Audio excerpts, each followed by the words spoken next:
Como eu disse inicialmente, voltamos para a mensagem, Filipenses 4, versículos 12 e 13. É mais o 12, mas para contextualizar o 12 e o 13. Leia comigo. Tanto sei estar humilhado, como também ser honrado. De tudo e em todas as circunstâncias já tenho experiência, tanto de fartura como de fome, assim de abundância como de escassez. Tudo posso naquele que me fortalece. Oremos. Deus amado, Pai querido Jesus, graças te damos, bom Deus, eis aqui a tua palavra, Senhor. Clamo a ti, Deus, que eu diminua, mas que o Senhor seja gigante, meu Pai. Que a palavra ministrada nessa noite encontre mentes e corações dispostos, meu Pai, que sejam transformados, edificados, Senhor, para a tua honra e para a tua glória. É o que eu peço, desde já agradeço, no nome de Jesus. Amém?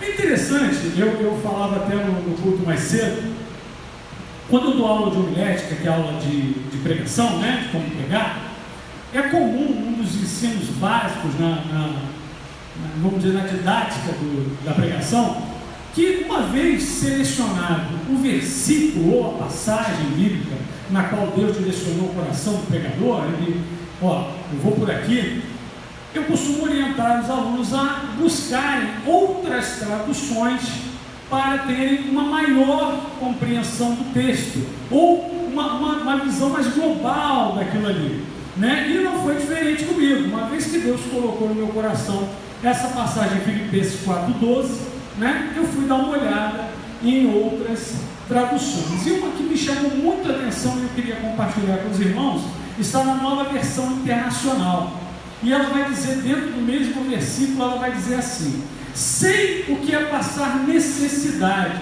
e sei o que é ter fartura. Aprendi o segredo de viver contente em toda e qualquer situação, seja bem alimentado, seja com fome, tendo muito ou passando necessidade. Um pouco diferente, né, como os irmãos notaram, e me chamou muita atenção o trecho que ele fala: aprendi a viver contente, né? Em algumas traduções também aprendi a viver com alegria em toda e qualquer situação. Então, eu queria construir, né, o Senhor nos conceda uma reflexão a partir desse aprender, desse viver e esse contente, que eu coloquei o título dessa mensagem de Aprendendo a Viver com Cristo. Porque se você está com Cristo, você está contente. Então é bom a gente entender um pouquinho essa carta. Paulo, quando escreve para a igreja de Filipos, é uma cidade onde ele próprio havia fundado essa igreja.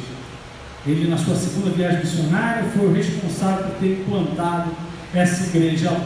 Mas nesse momento que ele está escrevendo essa carta, Paulo está em Roma, já aprisionado, aguardando para ter a sua audiência com César, né? E nós sabemos que após isso ele veio realmente, né, a ser condenado à morte. Então Paulo estava nessa situação lá em Roma, e a ajuda dos irmãos da igreja em Filipos chegou até ele, uma ajuda financeira que o ajudava naquele momento de extrema necessidade. Extrema necessidade Paulo, apesar de ter o título de cidadão romano, ele estava preso, sendo que, como a natureza do crime dele não era de violência, ele tinha, enquanto cidadão romano, uma alternativa de sentença, que era cumprir em uma residência, né? Uma prisão domiciliar, sendo que todo o custo dessa prisão domiciliar cabia a ele, ou seja, o aluguel daquela casa era dele, a alimentação dele, ele que tinha que bancar, e até, não consegui confirmar, mas segundo eu soube, até mesmo o soldo do soldado que ficava à sua porta era responsabilidade dele. Então, obviamente, não era uma coisa muito comum para qualquer prisioneiro, né? Na maioria dos prisioneiros, eles ficavam mesmo nos presídios, nos locais de contenção habitual.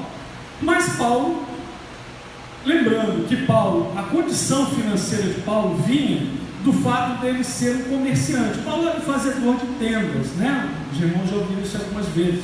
Então Paulo em todos os lugares aonde ele ia, ele sempre buscava estar preparando e vendendo, para não sair pesado para ninguém. Ele, apesar de ser uma viagem missionária, apesar de ser uma viagem com o propósito de evangelizar, Paulo, sempre que possível, sempre que tinha condições, ele estabelecia uma forma de trabalho e renda onde ele se mantinha muito bem.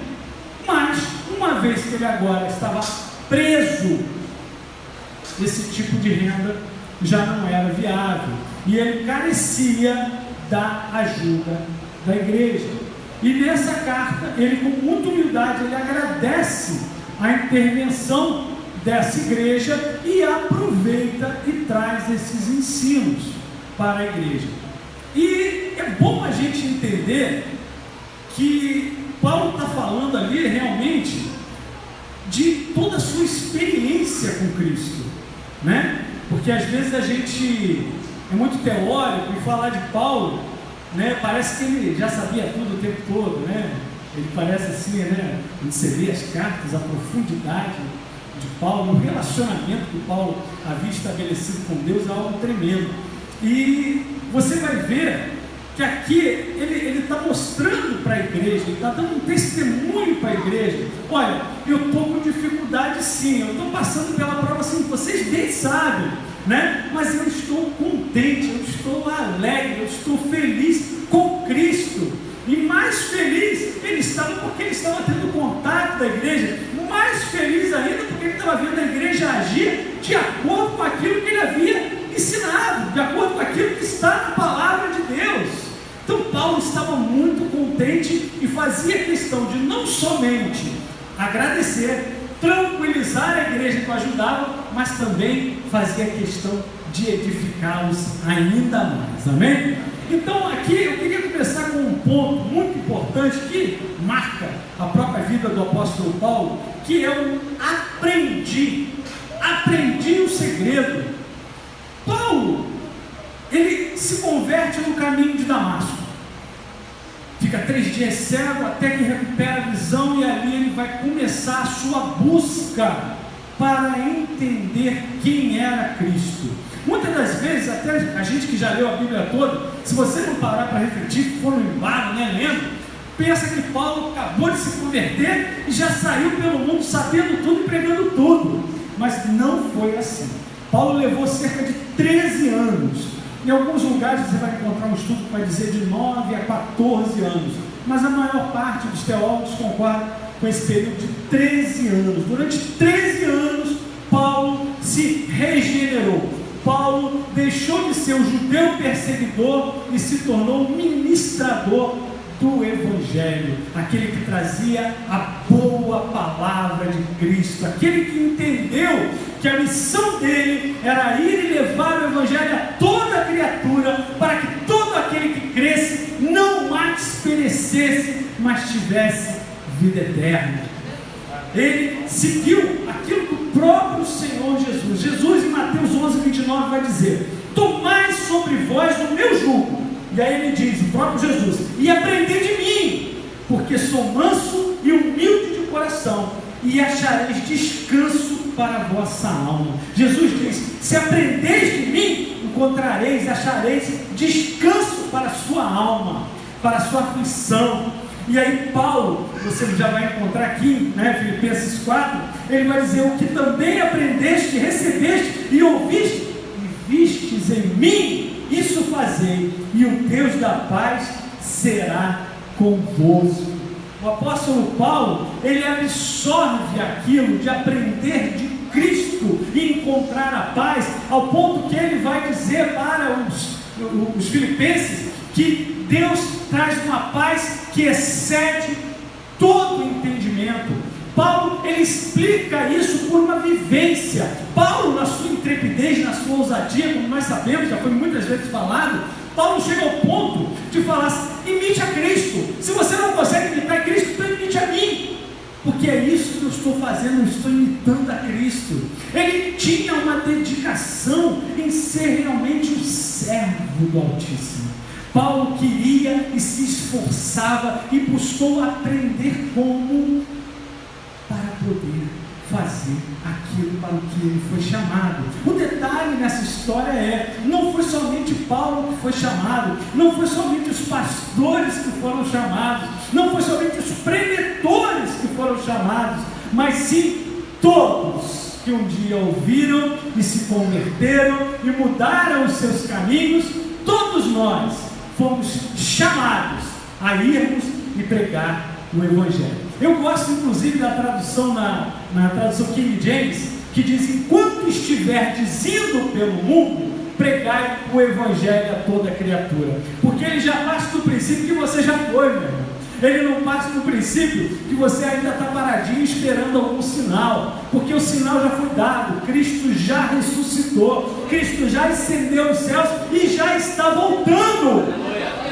E aí, quando ele faz esse caminho do foi e está voltando, ficou para mim e ficou para você a missão de levarmos o Evangelho a todos. Porque no mesmo texto vai dizer: porque aqueles que não crerem, estes serão condenados. Então cabe a mim e a você. E assim como Paulo, e eu gosto de lembrar o seguinte: apesar de Paulo era poliglota, Paulo falava vários idiomas, né? Paulo, ele era muito conhecedor da própria Escritura, uma vez que ele cresceu ali aos pés de Gamaliel, conhecendo a cultura judaica, todos os ensinos do Sinédrio naquele momento. Ele sabia, por isso ele perseguia. Até então ele perseguia os cristãos por zelo. Isso não era obrigação dele, isso não era uma função dele, foi algo que ele tomou para si por zelo, pela fé que ele tinha. Até que ele se encontra com Cristo e ele de repente fala: nossa, tudo isso que eu aprendi está valendo de nada. Então ele teve que se reconstruir, teve que se refazer. E para que isso acontecesse, ele sim foi para as Escrituras, agora sob a ótica de Cristo, agora com a tradução do Espírito Santo de Deus. E não somente isso, mas Paulo, ele passou a conviver com os outros cristãos que já existiam em sua época. Ele passou a buscar o exemplo dos outros apóstolos que já buscavam, e ele realmente passou a viver aquilo que ele aprendia, ao ponto de que a sua maior pregação não são nem as suas cartas, mas a sua vida. A sua vida foi a sua maior pregação, e ela marcou o mundo, deixou legados que até hoje nós somos alcançados, pois Paulo é o apóstolo dos gentios. Paulo foi o apóstolo chamado por Cristo para ir ao mundo, além do povo judeu, aquele que realmente com intrepidez ensinava para aqueles de outras culturas, de outros pensamentos. Ele, com uma forma que só mesmo o Espírito Santo de Deus conseguia fazer dessa forma. E esse segundo ponto que a gente tem que abordar, e é importante porque é um raciocínio contínuo e algo que a gente tem que entender, é quando Paulo diz que aprendeu a viver. Por que chamar atenção para isso? O ensino, vamos dizer assim, secular, a forma como as pessoas no geral veem o viver, é como se o viver fosse você ser uma folha ao vento, algo que é levado pela força da natureza. Eu brinco que é o jeito pagodeiro de ser, né? Deixa a vida me levar, né? Só que isso é um ensino do inferno, meu amigo. Desculpe se você ainda não conheceu a Cristo e ainda está acreditando nisso, porque a vida, ela foi para ser vivida na presença de Deus, pois só assim nós alcançaremos vida em abundância, vida eterna. Porque se não for com Deus, o que nós temos é, como a Bíblia vai dizer, é uma vida como um vapor, como uma coisa que agora se vê e no instante seguinte já passou, é efêmera. Se você viver hoje nesse mundo, ainda que você seja uma pessoa de longevidade, que vai viver o quê? 120 anos, cento e tantos anos, isso não é nada perto da eternidade. E de que vai valer tanto isso se você não tiver a certeza de onde você vai? Que importa o prazer que você tem ou o momento que você viveu agora? Qual o fruto disso? Qual o objetivo disso? Paulo, focando-se naquilo que o Senhor Jesus disse: eu sou o caminho, a verdade e a vida. vem ao Pai senão por mim. E o apóstolo Paulo, vivendo isso, tomando posse disso, já no primeiro capítulo de Filipenses, ali no versículo 21, ele vai dizer: porquanto para mim o viver é Cristo e o morrer é lucro. Isso ele não está falando, gente, de teoria. Assim como Cristo, Paulo não era um teórico, tá? Paulo era pragmático, ele ensinava o que ele vivia. Paulo estava já próximo, a carta não vai nos dar uma noção, historicamente não é preciso, mas Paulo já estava muito próximo da sua condenação. E pouco tempo depois assim ocorreu, ele foi condenado e morto. Isso eu estou falando o seguinte: quem está escrevendo, quem está ensinando que o viver para ele é Cristo, é o homem já condenado, é o homem que estava padecendo aflições, tanto da prisão, quanto de outras coisas que a gente não sabe nem dizer, porque Paulo não se preocuparia em narrar esse tipo de coisa, porque para Paulo o que importava era ele estar fazendo exatamente isso que ele estava fazendo aqui, apregoando a palavra de Deus, anunciando que havia esperança, anunciando que esse mundo não é só o que os seus olhos veem. Esse mundo é um lugar onde você e eu tivemos a oportunidade de conhecer a Cristo, o nosso Salvador, aquele que pagou com preço de sangue na cruz do Calvário, e em nenhuma outra forma você vai encontrar salvação. As boas obras são fruto daqueles que são salvos, e eles não são salvos pelas boas obras. Amém?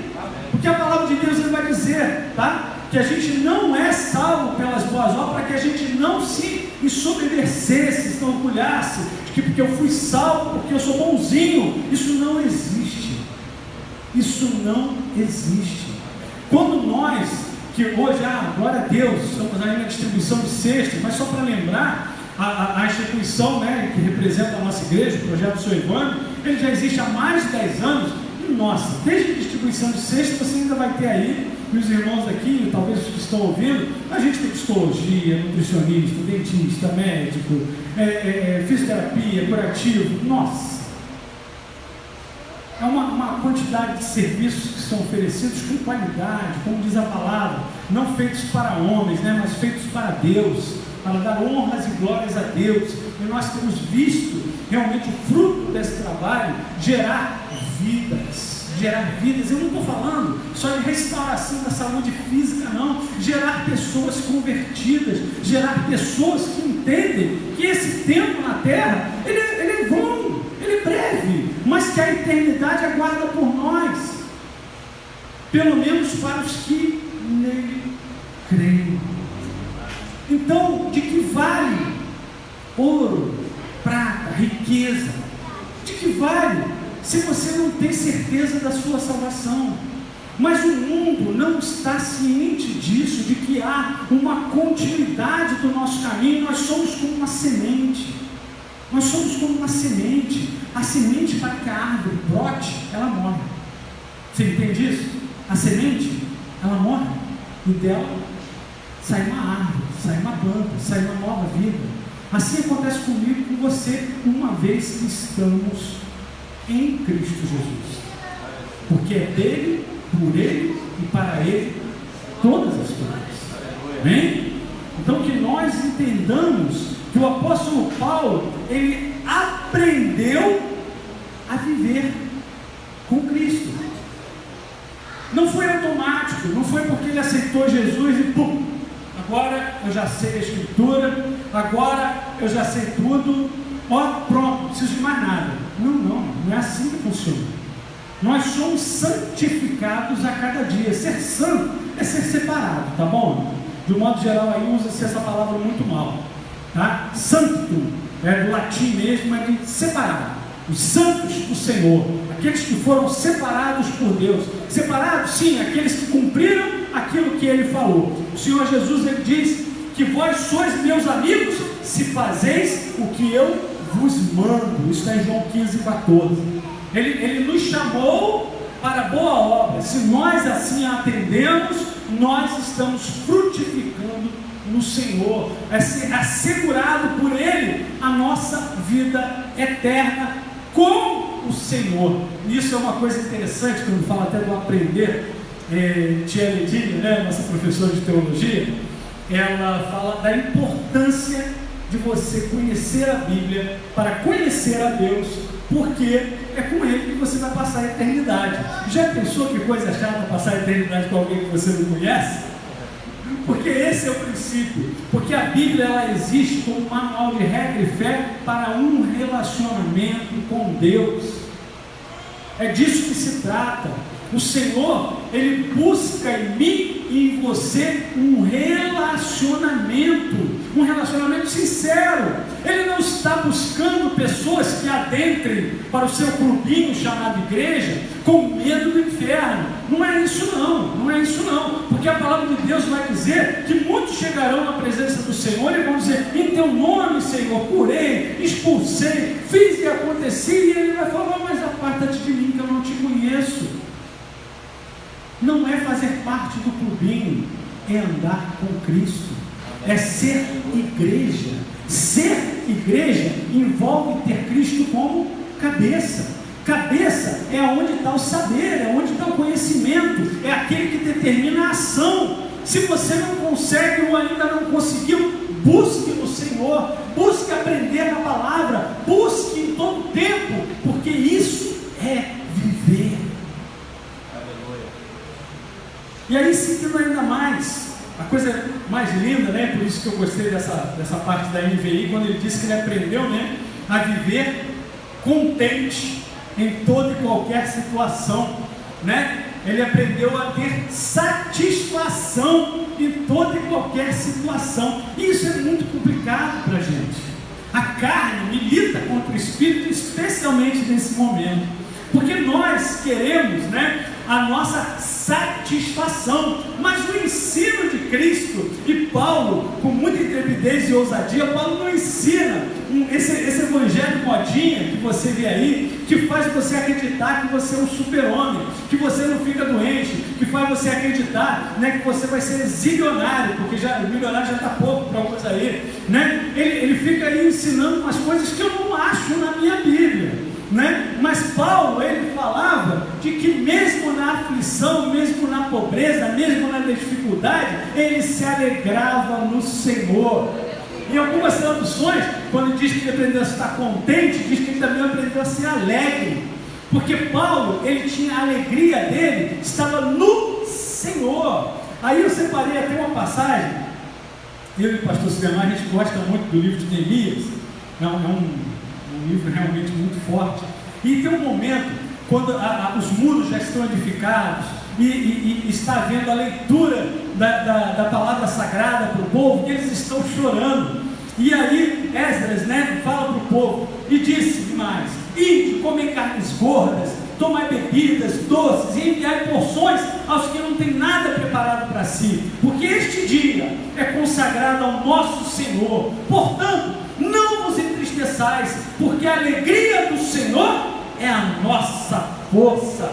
E aí o apóstolo Paulo, em Filipenses 4:4, vai dizer: alegrai-vos sempre no Senhor. Outra vez vos digo, alegrai-vos. É o que eu queria que você entendesse onde você veio aqui, porque este dia, porque este tempo, porque esse momento, porque agora é o tempo do Senhor, porque a alegria do Senhor é o que é a nossa força. Então, nem está no meio da pandemia, nem está morrendo, nem estou sofrendo. Meu irmão, minha irmã, não importa, seja alegre, alegre-se, encontre, como no próprio Filipenses Paulo vai dizer, a paz que excede a todo entendimento, que não é a ausência de dificuldade, não é a ausência de conflito, não é a ausência de problema, irmão, não é. Se você quer orar para o Senhor realmente nos dar livramento dessa pandemia logo, junte-se a mim. Estou orando buscando no Senhor, Senhor, que passe logo, Senhor, que seja breve esse martírio desse mundo, Senhor, mas que se cumpra a sua vontade, porque a vontade do Senhor, ela é boa, ela é agradável e ela é perfeita. Mas para que você tenha verdadeiramente esse entendimento, é necessário que você tenha um relacionamento com Deus, ao ponto de entender que os pensamentos dele são mais altos do que os seus, são mais altos do que os meus. Nós não compreendemos a vontade do Senhor, mas se você é capaz de falar, peraí, se essa é a vontade do Senhor, ela é boa, porque tudo que o Senhor faz é bom. E se o Senhor assim o fez, isso tem de me ser agradável. Eu tenho que perceber isso em mim, ainda que seja contrário à minha vontade. No Salmo 37,4 vai dizer: alegra-te no Senhor e Ele realizará os desejos do seu coração. Deleita-te no Senhor e Ele realizará os desejos do seu coração. Deleite no Senhor, alegre-se no Senhor, buscar no Senhor, não é no seu coração, não é na sua vontade. Vamos lembrar o Senhor Jesus pouco antes de ser crucificado: Senhor, se possível, aparta de mim esse cálice, mas todavia seja feita a sua vontade. Você entende que esse momento, essa oração do Senhor Jesus é para mim e para você? Porque às vezes a gente se confunde, porque algo que o Senhor Jesus deixa muito claro, porque quem quer seguir Ele vai ter que carregar uma cruz, quem quer seguir Ele vai ter que negar a si mesmo. Jesus não é uma palavra mágica, onde você vai determinar a Deus que algo aconteça, tá? Não é assim que funciona. Jesus, Ele tem de habitar em você o modo que os seus pensamentos sejam os pensamentos dele, onde a sua vontade seja reflexo da vontade dele, ao ponto de você não fazer aquilo que você gostaria de fazer, mas você fazer para alegrar o Senhor, porque a alegria do Senhor é a nossa força. É algo que você tem que buscar, é algo que você tem que querer, é um processo de aprendizado, é um processo de vida. Eu gostaria que você lembrasse, quando eu falo do momento de Paulo, né, da dificuldade que Paulo está enfrentando, e um versículo muito interessante para a gente começar a pegar um pouquinho do que Paulo está falando. É um versículo que eu ouço a minha esposa falar aí com enorme frequência. Eu não decorei ainda não, mas o entendimento é clássico. Está ali em Filipenses 4, no versículo 8, que vai dizer assim, ó: finalmente, irmãos, tudo o que é verdadeiro, tudo o que é respeitável, tudo o que é justo, tudo o que é puro, tudo o que é amável, tudo o que é de boa fama, se alguma virtude há, e se algum louvor existe, seja isso o que ocupe o vosso pensamento. Paulo, ele tinha todos os motivos para estar ali se lamuriando, reclamando, brincando com Deus, falando: poxa Senhor, eu preguei a sua palavra, operei milagres e maravilhas em teu nome, poxa vida, fiz tudo que o Senhor me pediu, mas agora eu estou aqui preso, estou tendo necessidade, se não for ajuda das pessoas não ia ter nada, estou arriscado de ser morto. Não podia? Ele podia ficar ali? A gente conhece irmão que por muito menos já está fazendo isso, não está? De biquinho e tudo, né? Faz beicinho para Deus. Só que Paulo estava falando que o que tem que ocupar o meu pensamento, o que é bom, o que aponta para o alto, para as virtudes do Senhor, porque o meu tempo não é aqui, não é esse mundo aqui, não. A gente foi criado para a glória do Senhor. A gente hoje está cumprindo aquilo que Cristo começou. E volto a dizer que isso não era teórico. Ele não chegou e falou: vocês têm que fazer, mas eu não vou fazer não. Não, Cristo, ele deu um exemplo primeiro. Ele foi lá e fez. E falou: agora vocês fazem. O pior eu já fiz. Ele já subiu na cruz e ninguém mais tem que subir na cruz. Nenhum sacrifício de sangue mais é exigido, muito menos necessário. Mas o negar a si mesmo no dia a dia é necessário. É necessário, porque se você se encher de você, não vai sobrar espaço para o Espírito Santo de Deus. Amém. Já caminhando para o final, queria convidar os irmãos a abrir ali em Filipenses mesmo, no capítulo 3, vamos ler ali os versículos 13 e 14, já para a gente concluir. É uma mensagem breve, espero que os irmãos tenham entendido, né? Às vezes a gente fica tentando, mas depois que eu pregar 10 vezes essa mensagem, ela vai chegar no coração realmente, do jeito que Deus quer, né? E o ponto é que você entenda que uma vez que você recebeu, creu que o Senhor Jesus é o caminho, a verdade, a vida, que o sacrifício dele no Calvário foi suficiente para pagar pelo meu e pelo seu pecado, e que hoje você, chamado por ele para anunciar o Evangelho, a boa nova de salvação, cabe a você, assim como cabe a mim, estarmos aprendendo a viver com Cristo, com alegria, contentes em toda e qualquer situação, porque ainda que Deus não mude a situação, ou ele até mude, mas ainda que não mude, ele pode usar essa situação para mudar você. Filipenses 3, versículos 13 e 14 vai dizer: irmãos, quanto a mim, não julgo haver alcançado, mas uma coisa faço, esquecendo-me das coisas que para trás ficam e avançando para os que diante de mim estão, prossigo para o alvo, para o prêmio da soberana vocação de Deus em Cristo Jesus. Que o Senhor Deus ensine-nos a esquecer o que ficou para trás, que se essa mensagem alcançou o seu coração hoje, não importa se até ainda há pouco você não a seguia, não importa, desde que daqui para frente você continue olhando para Cristo e caminhando segundo a vontade dele. Amém? Que o Senhor Jesus possa completar essa palavra em nossos corações.